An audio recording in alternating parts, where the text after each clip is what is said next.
Ladies and gentlemen, welcome to another round of Mind Your Fucking Business with your host, Jeffrey Princeman. Thank you, Dougie Sticks, coming to you from the beautiful studios of Undefeated Media here in Bergen County, New Jersey. The little gold Turn the music off, Eric. Turn the music off. All the way on. There we go. This is Mind Your Fucking Business podcast brought to you by the Bamboozle Project. We thank them for their sponsorship as always. You can check them out at thebamboozleproject.com. Use promo code MYPB. Save yourself 20% off the entire order that you select, especially with the holidays coming up. There's a lot of stuff on there we've noticed. I don't know if you noticed, Doug, that is selling out. There is wildfire. There are definitely some items on there selling out. So if there's stuff you want to get, now is the time, and that's the promo code to use. We thank DraftKings as well. This is episode 208, 208. If you're following us with the SAP features available to you when you're listening to the episode, we welcome you. And we are taping this episode on Wednesday morning, November 5th. So if you want to know where we're currently talking, if you stream us at a later date or later during the week, this is Tuesday, November 5th, Rangers speaking, the morning after the Carolina game. You can send us your questions at any time. We answer them all. The DMs are pile up, especially on game days. It gets a little excessive, so much so that my daughter asked me what's the number at. But we answer them all, and we'll answer yours. And you can DM us at Mind Your Fucking Business on Instagram. You can watch the show live this morning on both YouTube and Instagram. We're live on both platforms. So if you want to listen to us or watch us live, interact with us, get some questions going, stuff like that, please feel free. We are always there. Are we live on Instagram? I'm not sure we are. Instagram. I'm not sure that we are. I'll have you check. Double check. I will have you check on that. And you can stream it later date, like I said, on Spotify and iTunes. Instagram is so live right now. Is it? Okay. Oh, yeah. I didn't see it for some reason. No, now it is. I mean, like now it's live now. Oh, you are so live right now. Oh, there we go. You know what? Now I see it. There you go.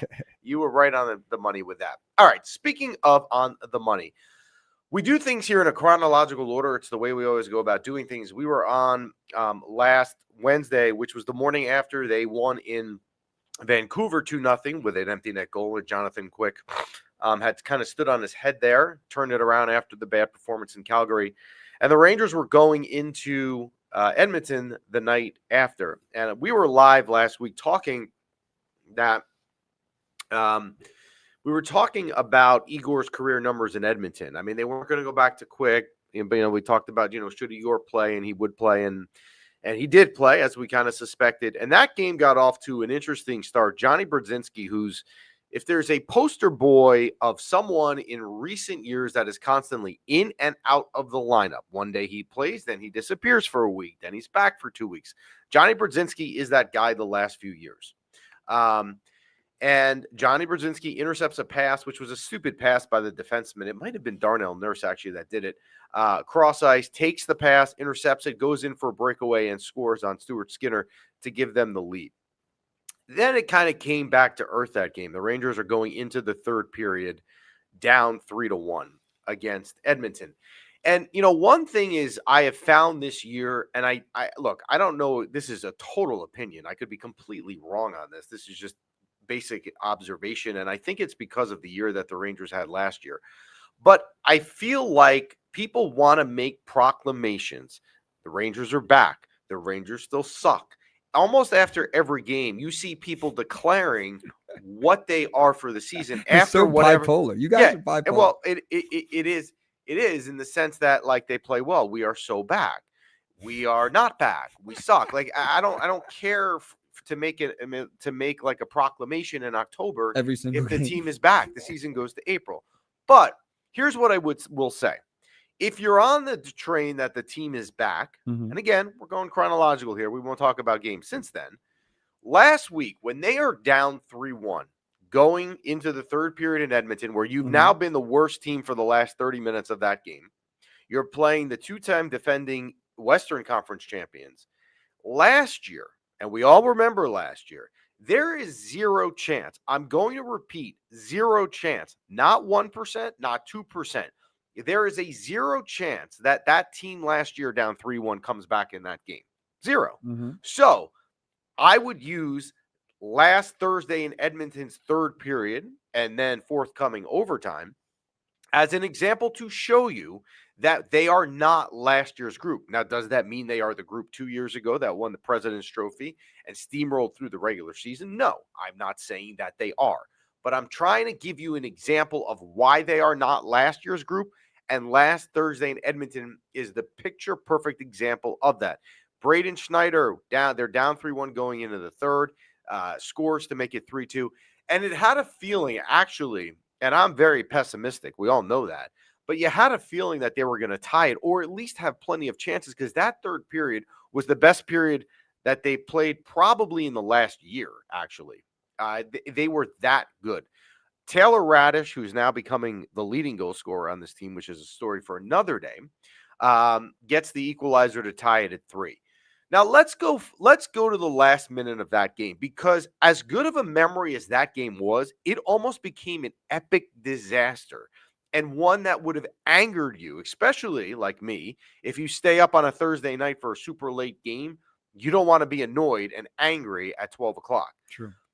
In the last minute of regulation there, I'd like to think, and this is, I don't know if it's an unwritten rule or if it's an unwritten rule in my head, but I would like to think that a Western Conference team playing an Eastern Conference team, which is what that game are saying to themselves, look, let me get out of here with a point. Let them get out of here with a point. We'll each take the point, and then we'll fight for that second point. I don't know if that's true. It's not true, but sometimes I like to think that it is, but it's not true. Anyway, Mika Zibanejad makes about as stupid of a play as I have seen, an actual single play that I have ever seen. Not ever seen, but it's up there. 3-3, a minute left. He lifts the stick of Roslovic and takes a high sticking penalty with 49 seconds left. Terrible. Now, No reason for it. Not only was it terrible, look at the replay. When he lifts the stick, the puck's not even there. What are you doing? Now, if Edmonton had gone on there and scored on the power play, particularly in regulation, and then the Rangers leave with no points, Mika is then vilified. And that game, instead of being looked at as a possible stepping stone to better things, is a game you leave enraged. And Mika, who's so mental, right, probably wouldn't recover from for 6 weeks. All right? Thankfully, they kill it. And JT Miller in overtime, who is due to score, by the way, comes in on a breakaway and scores. I coached hockey. I coached high school hockey 20 years ago. And when I say coach, I say that very loosely because I didn't really teach them anything because it was me.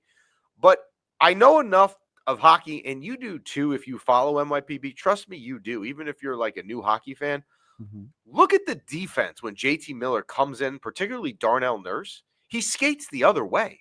I have no idea what kind of defensive scheme what their plan was on Edmonton. I mean, look, it worked out for the Rangers' sake for sure, but my God, they almost let him just walk in and didn't even try.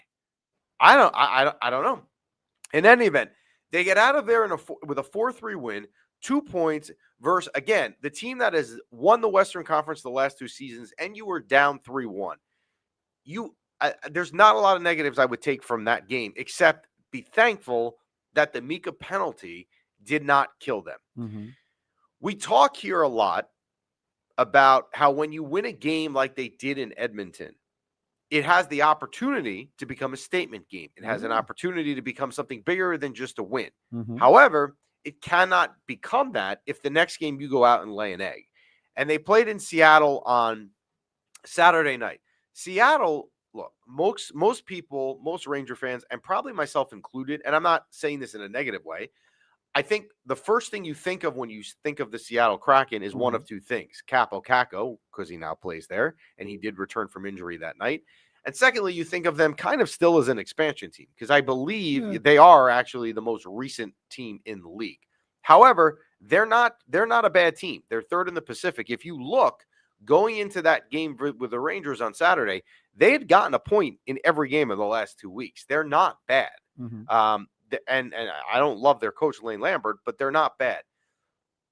I don't know what commitment the Rangers had on Saturday night in pregame meetings or film sessions in the hotels the days leading up to defense, because after regulation, when the game went into overtime tied at 2, They had only let up 12 shots the entire game, which is, that's crazy. I mean, it's insane. Yeah. And that number could have been less because I believe going into the 59th minute of that game, it was at 10 shots. I think they let up 2 in the last minute.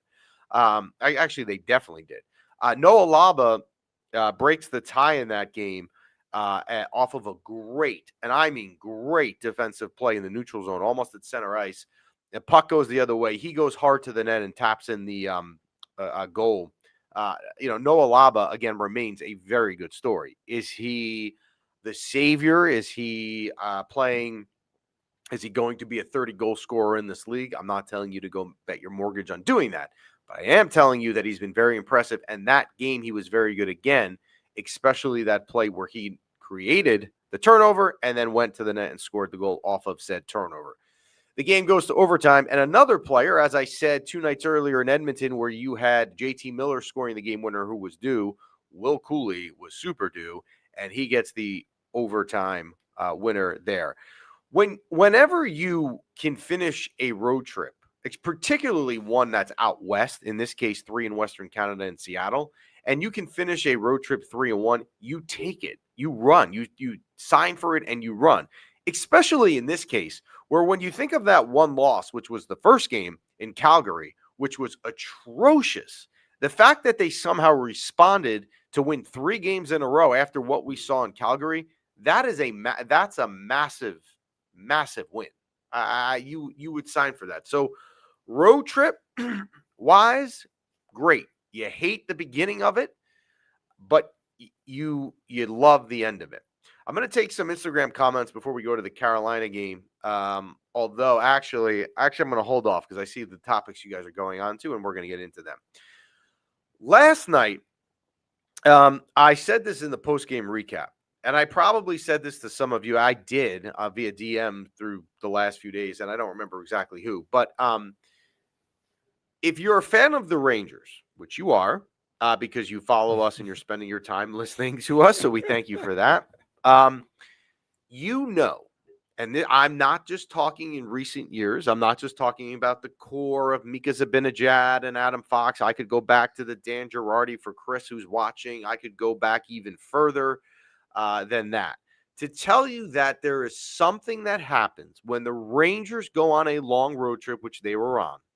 The first game that they come back to MSG, historically speaking, doesn't matter who the opponent is, the opponent being good or bad, the Rangers do not play well. It has been a staple here for a long, long time. It is nothing new. And last night, the Rangers actually against Carolina started out looking like they were going to prove my theory wrong because they played very well in the first period. They came out with a huge shot advantage. They had 10 shots. They actually had 10 shots on their 2 power plays in the first period.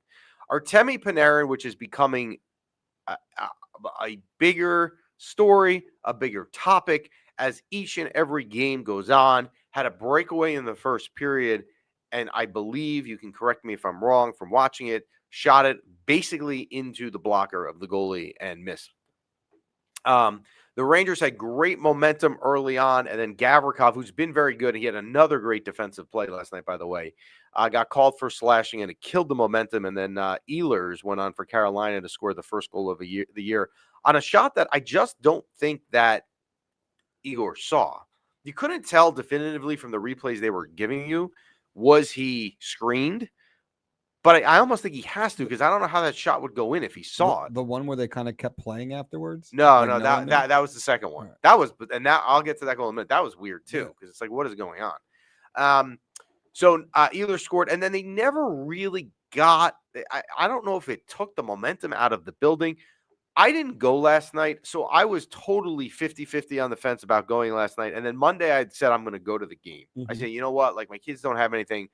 I'm going to go to the game. And then my tickets sold. I had 2 left. And then I was like, I got to go find someone. And I decided last minute to not go. And I'm happy that I made that decision. But I have heard from plenty of people today and last night that were there. They're all telling me the same thing, that the crowd was horrendous last night. Like, really? like there was no chanting. It was just like being in a library. One shot, to me, the most troubling thing last night Yeah. There's a lot of things you can be troubled with, but if you want to focus on the thing that bothers me the most, you're down 2-0 going into the third period, and you manage to get one shot the entire third period, where you should be pressing for offensive opportunities. You have to at that point, and all you could do is get one shot. They couldn't get through the neutral zone the second half of the game, particularly through the third period. They couldn't get anything established in the offensive zone. And the TV even pointed this out. You don't need to be a hockey coach or have a high sense of hockey IQ to see what was going on.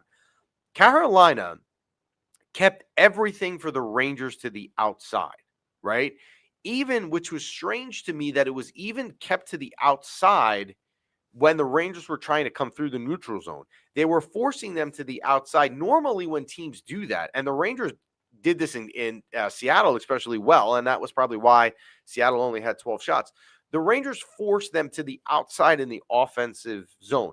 Last night, to me, it seemed like it was also a goal of Carolina, particularly the second half of the game, not in the first, to keep the Rangers to the outside, but also in the neutral zone. And the Rangers, just for whatever reason, could not recover. I mean, they just could not at all do anything. And they lose by a final of 3-0. Yeah, on that goal that you're talking about. The second goal, I don't know if Igor didn't see it. They were saying on the broadcast that might have deflected off a Ranger. I don't know if they didn't see it go in, but they started playing it like it was a live puck. But if you look on the replay, it's not even debatable if it went in the first time. It hit the back of the net and came out. I don't know. I don't know if the players missed it or what. But so a frustrating loss. What's really weird about this team, and there's a lot of things that's really weird, but maybe the number one thing is statistically the disparity between the home and away. Right now on the road, they are 6-1-1.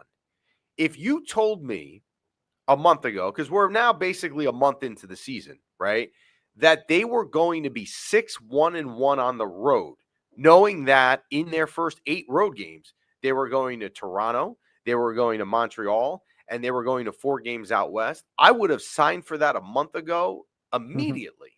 Absolutely. So fast I would have signed for it. But what's obviously the other side is the home record, which is 0-5-1. And what's strange to me when you think about it, right? If you're 6-1-1, you are not good on the road. You are extreme, right? You're at the far end of the graph.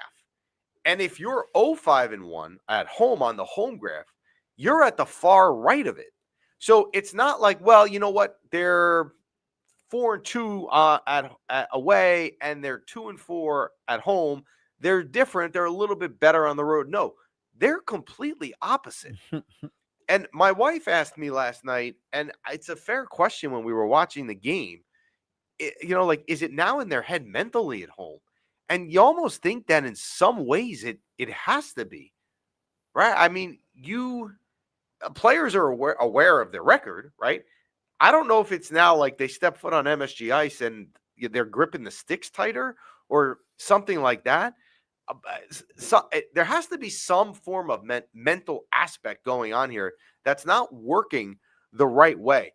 There was a time, and to me, it comes back, and I don't know if I'm right about this, but I think it was like the 93 years, the Messier years. Now, granted, that team won a lot, but there was a time where they were so good at home because the Garden was an advantage. Now, this was before the construction, where now, it's a 100 and 200 level. It used to be different. You were kind of more like I used to sit in 115 in the old Garden. You were closer distance-wise to the ice than 115 would be now, where 115 is in the post-construction. So, I don't know. I don't know.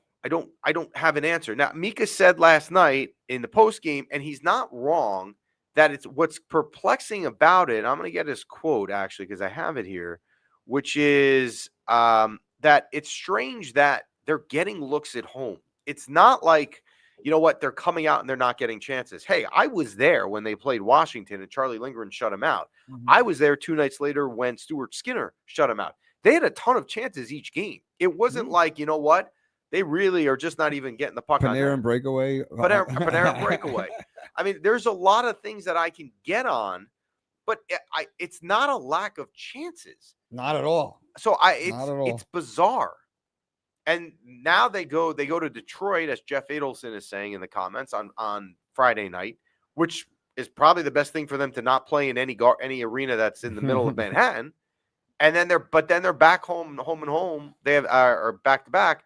They're home against the Islanders on Saturday night and home against Nashville on Monday. They're right back home.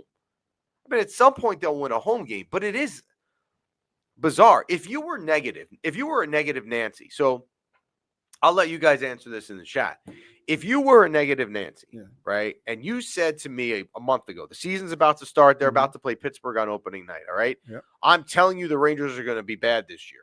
And I said to you that do you think they're going to be so bad that in their first 6 games at MSG, their record would be 0-5-1? You would not say yes. I'm sorry. There is no way that what has happened at home is predictable. That's crazy. Yeah. And people that are saying that they got shut out twice with me there, that I need to stay away. Nobody's won.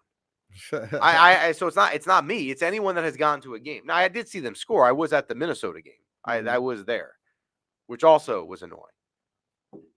But it's just I don't have an answer, because there's been games at MSG. The Capital game they played very well. The Edmonton game they played well. They played well last night for the first 3 quarters of the first period. They didn't play terrible against Minnesota. I don't think they played great. They played bad defensively versus San Jose at home. I don't have an answer for it. Sounds like a curse. The curse of MSG. Yeah.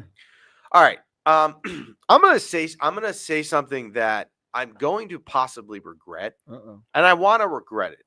But now I'm at a point where I think that I'm not. I feel like it's safe to say what I'm about to say. Okay. All right. Yeah. I'm gonna Does it have to focus. do with any objects on my desk? No. I don't need to use any objects on your desk. No. I don't. We're gonna talk about a player. Okay. And in particular, and some of you are going to be disappointed, because I know there's some of you that watch that want me to talk about Panarin. And Panarin's been bad. I've been saying it for weeks. I don't know what else you want me to do. Do you want me to dance on the table? Will that make you feel better? Yes, please. Not an option. All right. Anyway, here's what I'm going to say. And I feel a little bit bad saying what I'm about to say. I am at the end of the road. I have now reached the end of the road. Yeah. You can cue the Boys to Men song, and most people that follow us are way too young to know what song that is, but you do. I am at the end of the road with Alexis Lafreniere. I'm done. Wow. I'm done. So far, I said in the offseason, in our preseason shows, there's even a graphic on Instagram of us saying it, that you're going to cue end of the road? Okay. I am at the end of the road with Alexis Lafreniere.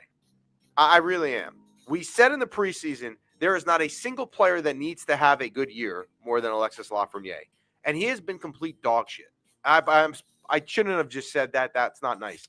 He has played in 14 games so far. Let me tell you some stats. And you're going to think that the first stat I tell you is the worst I'm going to tell you, and it's not. And you're going to be like, how is that not the worst stat? Are you ready? Yes. Are you ready? Yeah. Alexis Lafreniere has played in 14 games. Doug, how many goals does he have? 0. Close. 1. Yes. But that's not the worst stat I'm going to give you. You're going to say to yourself, he has 1 goal in 14 games, and you can tell me something worse about it? He's got 1 more penalty minutes? Nope. I got it's coming. Now, he's got 1 goal. Yeah. He's got 5 assists. So let's do simple math. My wife's a math teacher. 1 plus 5 is 6. He's got 6 points. Yeah. We've all been wanting him to play top line power play minutes, which he has. Yeah. And he's been getting the puck on the top line power play units, and he's been getting chances. Yeah. How many power play points does he have, Doug? 0. Close. 1. There you go. But that's not the worst of it all. It's not the worst. It's not the worst. It's not. It's not. It's not. Here we go. I am going to give you something about Alexis Lafreniere that if I told you this is going to be his stat through 14 games, you would fall off your chair a month ago. You would be like, bro, he's been drinking. He's got something in his Dunkin' Donut iced tea. This cannot be possible, but it's going to be possible. Are you ready for this? I'm ready. Here we go. Yeah. Alexis Lafreniere through 14 games. His plus minus is -9. How is that possible? Just letting goals up. He's just -9. How do you get -9? How does that even happen? How does that? This is a guy. Now, where I will give him a slight pass was that when you buy something in a store, okay, you go out today. Let's say you go to, I'm going to pick a random example, right? You go to PC Richards on Route 17 near where we tape. You need to buy a TV. You need to buy something, right? The salesman or saleswoman comes up to you in the store while you're looking at something and explains to you the reasons why. We can chill them with the music. Okay. We're good. And they explain to you why you should buy that grill or why you should buy that oven or that dishwasher. Here are the benefits, right? Here is the selling points of why you should buy it. We were told in 2020 that you should buy Alexis Lafreniere with the first pick because A, he is a generational talent. B, he has had more points in the Canadian League than Sidney Crosby had when he played in the same league. He's that good. He's can't miss. He sucks. He sucks. I am done. And there's nobody, and I am guilty of this. There is nobody that's been more excited for this guy every year to finally bloom, to finally blossom like a tulip in the spring. But he sucks. Alexis Lafreniere is terrible. Another one. Last night, I could use so many examples. Last night in the first period, he's on the power play. Yeah. In the first period, again, he is set up in a point blank opportunity and shoots it into the goddamn goalie's chest. Look, I'd almost rather you in that situation shoot wide because the puck is still alive, I guess. You're shooting it into his chest does nothing. True. Then the second period. Yeah. And I like Dave Maloney because I think what he does sometimes is I think he's critical of the team more than Joe Micheletti was. Noah Laba makes a crease pass for Lafreniere and he misses it. And they watch the replay and Maloney tries to kind of like cushion it a little bit and say, oh, you know what? I think the defenseman lifted his stick to make it difficult for Lafreniere to tip that in. And then he watches the replay and he realizes, no, he didn't. Lafreniere just sucks. He just completely missed it. I mean, I understand he's young, and I understand, and I am the guy that sat here for so long, that sat here and said that, you know what, you saw 2 years ago in the playoffs, that goal in game 3 against Florida where he went coast to coast, the shot in game 2 versus Carolina at home in the first period to get them on the board, the game that Trocheck scored the overtime winner. It's there. You can see the glimpses of why he's there. He is awful. And then I was sold over the summer. This is the other selling point. Then you're sold over the summer that Lafreniere is the type of player that will benefit a Mike Sullivan style system. Mike Sullivan is the right coach to get Alexis Lafreniere going. He has 1 goal in 14 games. He is -9. He's -9. How can you be -9? The team has like a 500 record. Right? Think about this. Their overall record is about 500. And here you are on the top line. You are -9. I don't know if that's top line numbers, dude. I'm mad, but I'm perplexed. Yeah. What were we sold? What did they sell us at PC Richards? It's like you get home with the oven or whatever you buy, and you're sitting there and you're like, this is not what they told me I was getting. Return policy? There is none. Well, the return policy now is you've waited so long to return them or trade them that his value is gone. Yeah. I don't understand what is wrong with Alexis Lafreniere. I really don't.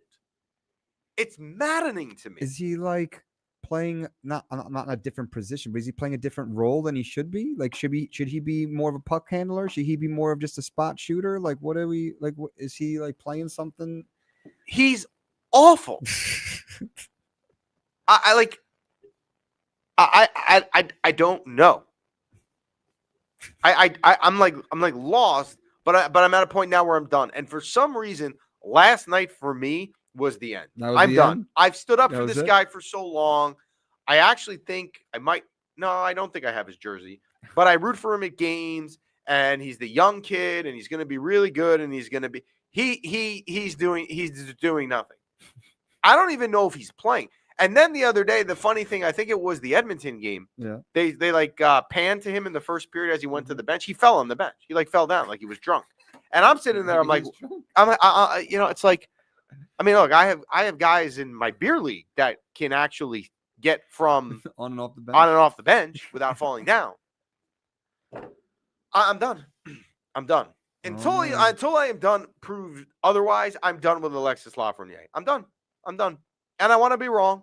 I want you all to come back to me in 6 months from now, a year from now, and say, you remember that episode where you went ballistic on Alexis Lafreniere? Now you can play it. I've come to the end of the road. I'm at the end of the road. I'm done. And not only am I at the end of the road, yes, but last night, and I think the fans were kind of booing him a little bit, as they should, but when he was getting the puck in the third period, which was not a lot because he sucks, I was mad. Like, even seeing him with the puck, like, I've completely soured on him overnight. Like, I'm done. Wow. So like, if we can trade him, try to trade him, kind of thing. Yeah, but what are you getting for him? Nothing. Well, you'll get something. You'll get like a 3rd round draft pick. I don't. You might get a 2nd. No, I don't know. You're not getting a 1st. If Chris is watching in the chat, he's way better at figuring out returns. All I know is I don't know. I don't know the specific. What did we get for Kakko? It's the same player. It's the same draft choice. I would say you should be able to get a little bit more, but what do I know? What did we get for Kakko? Literally, they're both the first pick of the draft, right? Well, similar. Kakko was 2nd. Okay, so what did we get for Kakko? Anyone know in the comments? They got Will Borgen. That was it? Well, you probably got a pick in there too, if I remember. You did. So is there another Will Borgen out there? But if you use Will Borgen as the example of like something you got back, and again, maybe you don't get a Will Borgen player back for Lafreniere. Mm-hmm. That's what you got 5 years later for a generational talent. That's unreal. Yeah. Generational talent. I mean that is literally unreal. I've wanted to be positive on him for so long. I really have. Mm-hmm. Nobody was more excited on that August afternoon in 2020 when the Ranger Lotto ball came up and they were getting him. Nobody was more excited than me. And now, 5 years later, I've had enough. And yes, Nicole is writing, I need to make a return. I don't have a receipt. If we had a receipt and you saw what you wouldn't get equal value back for what we paid for him as the 1st overall pick. Borgen was a 3rd and a 6th for Kakko.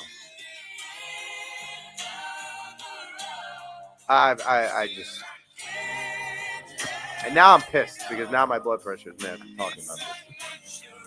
Anyway, all right. Cue it off. To you. All right, cue it off. All right, so the Rangers, Friday night in Detroit, Saturday night home against the Islanders, and Monday home against Nashville.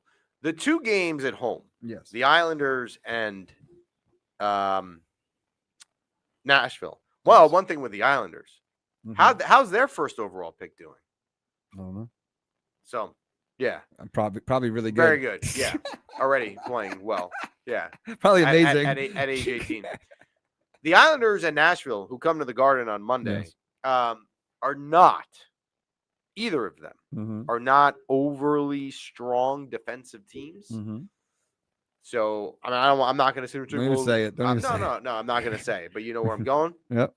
Those are games you got to score and you got to win. And they're at Detroit. So you have 3 games in 4 nights.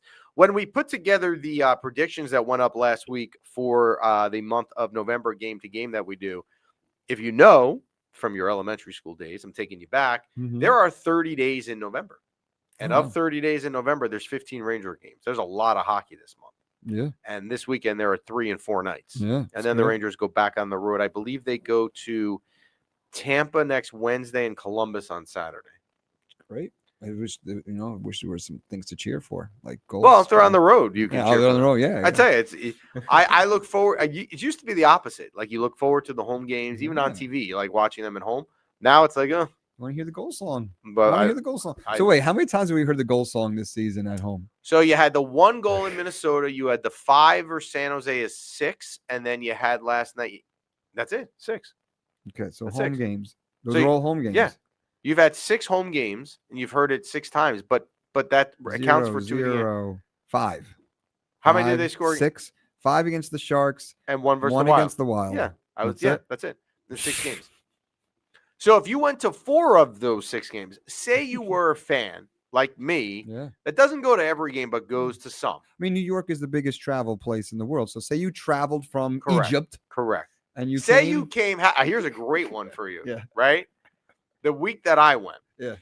I went the 12th and the 14th. Mm-hmm. I will guarantee you that there were some Ranger fans that looked at that as a long weekend, beginning of the season. I'm going to do a trip to New York. Yeah. I'm going to catch 2 games. The Sunday night versus Washington 2 games. and Tuesday versus Edmonton. I'll see Ovechkin and McDavid. Oh, my God. Both those ones are good, too. The tickets weren't expensive because it's early in the year. Yeah. And I'm going to catch 2 games at the Garden. Yeah. And when you walk down on that Tuesday night, back to your car or your subway or however you get to games. Well, I can't wait to wave my flag when they run the goal song. Yep. Exactly.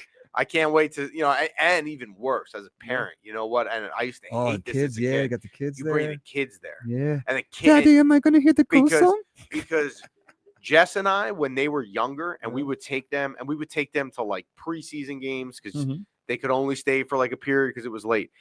The only thing I ever cared about, ever, was please in the first period score a goal so the kids could hear the goal song. Now you have people that were there for 2 days in regular season ticket prices. Experience. Plus you traveled to New York.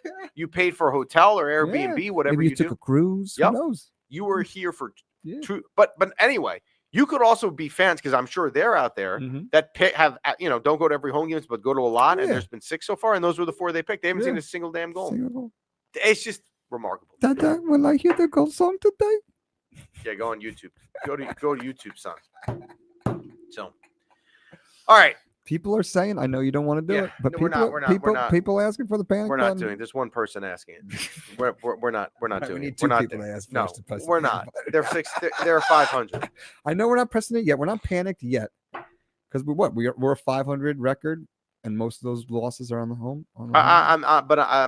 So like Lafreniere now from just having that discussion, my blood pressure is up. I'm going to leave here and go to work. I'm going to be very annoyed. All right. NFL. Last week had a winning week, which similar to the Rangers at home. We don't do very often, but we did that, and that's good. We had the Bills plus 2.5 at home versus KC. They won the game outright. Patriots minus 5.5 they won, but they didn't cover. We had the Steelers plus 3 at home. We loved that one. I told you that, and they won that game outright. We had the Broncos plus 1.5 at Houston. That hit. And then we had the Bengals plus 2.5 at home versus the Bears. That did not hit. That didn't miss by much. So we finished 3-2 for the week, which was a winning week, improving our overall record for the season. 3 winning weeks, 6 losing weeks. Ooh. Yeah. This might be the slowest start we've had. Yes. But every season we did win you money. So yes, we did. That season's not over yet. Season's not over yet. We'll try to win you some money here in week 10. Here are our week 10 picks. We have the Colts minus 6.5 at home versus the Falcons. The Colts need to respond. They also improved yesterday. Sauce Gardner. The Falcons are terrible, right? They got blown out at home 2 weeks ago by Miami. I'm not buying nothing there. Minus 6.5. I'm taking them. I'm taking the Bills minus 9.5 at Miami. Every time I take the Bills, someone comments to me, you only take them because your wife likes them. You only take them every time on the DMs. Listen, the Bills last week beat the Chiefs. They look like they're back. Miami is atrocious, and 9.5 is not a lot to cover when Miami doesn't do anything right. Give me the Bills minus 9.5. I hate this pick because I hate the Patriots, but I'm taking the Patriots plus 2.5 in Tampa. The Patriots have earned the right this year, especially Mike Vrabel, to if you're going to give them points, I've got to take them, and I'm going to take them plus 2.5 down in Tampa. I'm taking the Jets plus 2 at home versus Cleveland. The Jets and Cleveland both coming off buys, but the Jets coming off a win. Cleveland's not very good. It would be typical Jets to screw themselves in draft picks and win when you don't want them to. I'm taking the Jets plus 2.5 at home. Lastly, I'm taking the Steelers plus 3 at the Chargers. There have been so many times over the course of the last 5 or 10 years, Chargers are giving a little bit of points at home, and I take them, and they never do it. I'm taking the opposite right now. I'm taking the Steelers plus 3. So To recap, I'm taking the Colts -6.5 at home versus the Falcons, the Bills -9.5 at Miami, the Patriots +2.5 at Tampa, the Jets +2.5 at home versus Cleveland, and the Steelers +3 at the Chargers. Now, did you choose the Jet game, or is that part of your local? No, I chose that. And the Okay. Giants are on bye? Giants. No, the Giants play the Chicago Bears. What's the spread? 3.5 points to the Giants. 3.5 points Plus to the 3.5 Giants. to the Giants. If they don't win this game, the season is definitely over. If it's not over already, the season is definitely over. I don't know. I think they're better than the Bears. Just like I think the Jets are better than the Browns, but you know. I would probably take the Bears -3.5. Whoa. I mean, who cares? What are you watching? Game. What are you watching for now? Jackson Dart? I don't know. I guess. The painful part for You both know- teams. The painful part for both teams is that like half the games they could have won by like a point. Yeah, we were home on Sunday Yeah. in the afternoon. Yeah. I'm trying to think of why. And it was like 1:00. It was like Mhm. 1:15, and I was just sitting there doing work on my computer. And my wife said to me, "You want to watch football? Like, it's on." And I was like, "Nope, no interest, no interest." I mean, it should be interesting now. The I Jets just watch- traded half of the team. I do something. It's very consistent. My kids know that. Yeah. That every year I watch week 1, and it happened again this year. Mm-hmm.